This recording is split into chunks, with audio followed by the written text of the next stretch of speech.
मी आता फ्लोअरने आलो, त्यांच्या माळ्यावर सुद्धा जे जे स्कूल ऑफ आर्टसारख्या अशा सगळ्या पेंटिंग्स लावल्या आहेत. मला वाटतं त्यांच्या आधीच्या आर्टिस्टने केलेल्या असतील त्या पद्धतीने.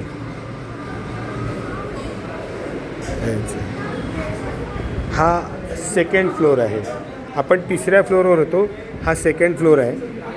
इथे सुद्धा किती सुंदर. आता हे त्याच्यापेक्षा हे वरती जे बघितलं होतं ते आर्टिस्ट तिसऱ्या वर्षाचे होते, हे दुसऱ्या वर्षाचे आहेत. हां,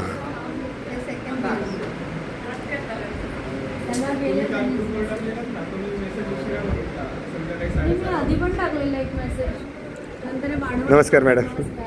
टीचर तुमच्या फर्स्ट इयरच्या या एवढ्या सगळ्या आयोजनाच्या मध्ये एक वाटो यांचं पण असं. काय नाव तुमचा? साधना म्हात्रे. मी आम्ही थोडंसं तसा बिझनेस म्हणजे आमचा बिझनेस असतो, पण मी या पद्धतीने कोकणातले आणि त्याच्यातलं काही विषय असेल तर ह्या सगळ्या असा यूट्यूबर नाही आहे, पण हे असे विषय थोडेसे मांडतो. कारण का हल्ली लोकांना हे माध्यम जरा जास्त जवळचं आहे. आणि मला आश्चर्य वाटलं की एवढं मोठं दालन ठाण्यामध्ये आहे हे माहिती नाही आहे कोणाला, खरंच माहिती नाही. म्हणजे याचा सोशल मीडियाही नाही झाला, नाही तर कदाचित मला वाटत नाही मुंबईची माणसं इतकी अरसिक आहेत, एवढं चांगलं फॉर्म ते खूप गर्दीने बघायला येतील. आणि खूप छान मुलांना शिकवलं. म्हणजे मी त्याला तेच म्हटलं की सध्या असं वाटतं आहे की मॅकवर आणि मोबाईल फोनवर सगळ्यांचं आर्टवर्क होतं, हल्ली कोण स्केच कारण मी सुद्धा एक आर्टिस्ट आहे. सो म्हणून मी म्हटलं की आधी स्केच बघून मला इतकं हे वाटलं. चारकोलचं एक नाही, चारकोल एक कोणी नाही केलं ना. हां, वर आहे, बघितलं नाही. तर हे म्हटलं हे हल्ली कोण करतच नसेल या पद्धतीचं, पण करतायत मुलं. खूप बरं वाटलं. आणि त्यात आमची कोकणातली मंडळी जरा आहेत, बरीच आहेत. आता मी त्यांना सांगितलं तुमच्याही कानावर घालतो, या पद्धतीचं जर असं काही नेक्स्ट करायचं असेल तर त्याला थोडंसं एंटरप्रिनर कंटेंटवर आणि थोडंसं अर्निंग होईल, आयदर संस्थेला आयदर मुलांना. असं काही होऊ शकत असेल आणि तसं काही करायचं असेल तर मला सांगा. म्हणजे त्या संदर्भातली स्पॉन्सरशिप, तो प्रोग्राम इव्हेंट कसा घ्यावा आणि त्या संदर्भातून मग जनरेट कसं होईल रेव्हेन्यू या संदर्भात. म्हणजे आता तुम्ही एवढा खटाटोप केलात, लाईट बिल, पंखा, वेळ तुम्ही सगळं देताय एक्झॅक्टली, आणि त्याच्यामध्ये एवढे लोक येतात आहे खर्च करून, पण शून्य अर्निंग आहे. याच्यातनं अर्निंग झालं पाहिजे हे माझ्यासारख्या उद्योजकाला वाटतं की असं फुकट काही करायचं नाही.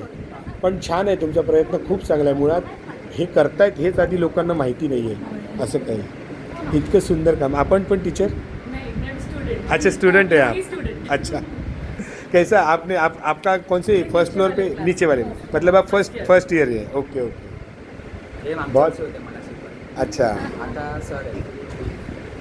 हा गणपतीची कामं करतो, त्याचा बाबा माझा मित्र, आणि हा गणपतीची कामं करतो. त्याला म्हटलं मी आखणी बिकणी केली त्याने, तर त्याला मी म्हटलं की चालू ठेव, ह्याच्यामध्ये फार मोठं. हो, अगदी आहे. तुम्हाला सांगू का, आयजीच्या ज्यावर बायजी उदार आहेत, हे लोक आहेत ना, हे पाटी आहेत, पण याला एका प्रिंट फॉर्मला घेऊन दुनिया खूप चांगलं कमवते. म्हणजे नेटवर तुम्ही बघितलं. आता मी ह्याला गेलो होतो महालक्ष्मी सरसला, तिकडे एक आदिवासी बाईने तिचा आर्ट फॉर्म केलेलं. इकडे याच्यातलं एक पेंटिंग आहे आदिवासी पेंटिंगमध्ये.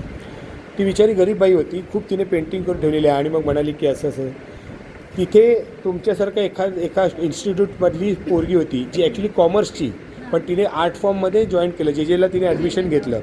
आणि नंतर तिला मी सांगत होतो की हे असं कर, हे ह्याला काहीतरी स्टोरी दे.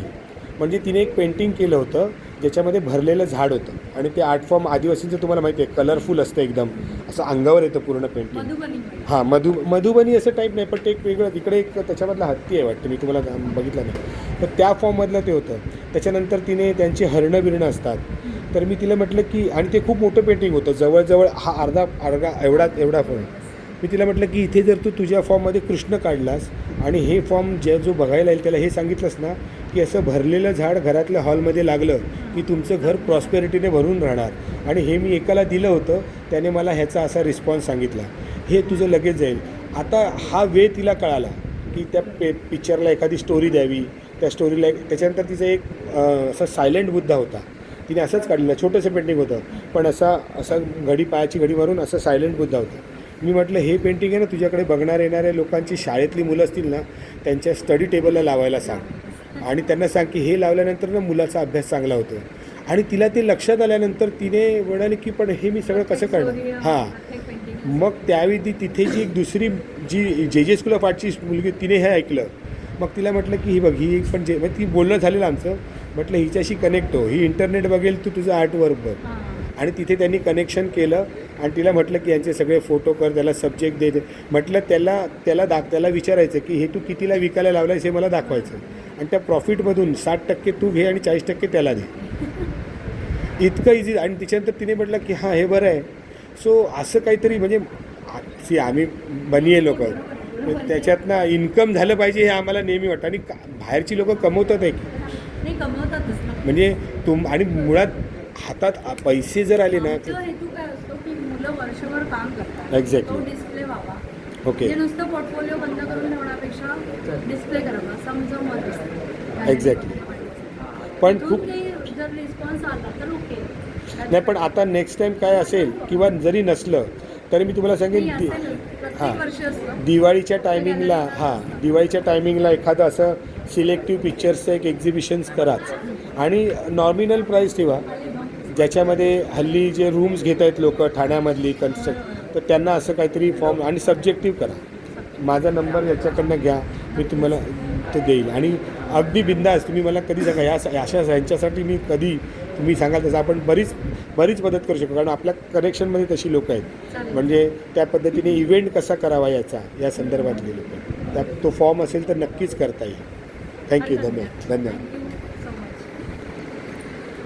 हे सेकंड इयरची मुलांचं पेंटिंग आहे मॅडमशी आता बोलणं झालं ह्या सगळ्या गोष्टी त्यांनी बनवल्या आहेत हे तुम्हाला वाटतं आहे तुमच्या घरातली मुलं एखादा खोका घेऊन काहीतरी वाकडं तिकडं करतात पण ह्याच गोष्टी करत असतात त्यामुळे तुमच्या मुलांना हे करण्यापासून आवरू नका हे करायला द्या कारण याच्यातनं एक आर्ट फॉर्म जिवंत राहतो हे मुखवटे आहेत या पद्धतीचं पेंटिंग आहे ह्या सगळ्या गोष्टी फार हे बघ ही ती स्टाईल होती ही बघ ही आदिवासी या मगाशी जे मी बोललो ना ते या फॉर्ममधलं होतं या फॉर्ममधलं आणखीन या फॉर्ममध्ये ते फुल्ली कलरफुल असे हरिण काढतात हे बघा हा समुद्री घोडा खेकडा हा जो करकोचा आहे ते अशा फॉर्ममध्ये होतं वाव अल्लादीन आहे सो या आर्ट फॉर्मला मुलांना करू द्या हे फार म्हणजे मुलांची वाव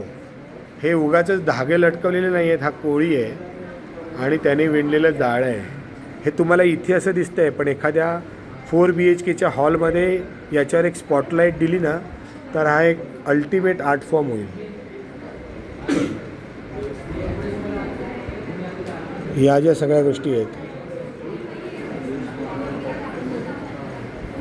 वाव हे टी-शर्ट्स आहेत हा एक सुंदर त्यांनी बनवलं आहे ते त्याला दाखवलं हे प्लॅस्टिक प्लेट्स आहेत या अगदी साध्या आणि त्याच्यावर त्यांनी हे काम केलं हुसेनचे घोडे आहेत वाव हे जवळजवळ हुसेन फॉर्ममधलं पेंटिंग आहे आश्चर्य वाटतं हे बघा हे ॲक्रेलिक केलं आहे एम्बॉस करून हे पपेट्स बनवले आहेत मोजाचे हे सुद्धा एक आर्ट फॉर्मच आहे कला आहे शेवटी सुंदर ये खाली जाऊया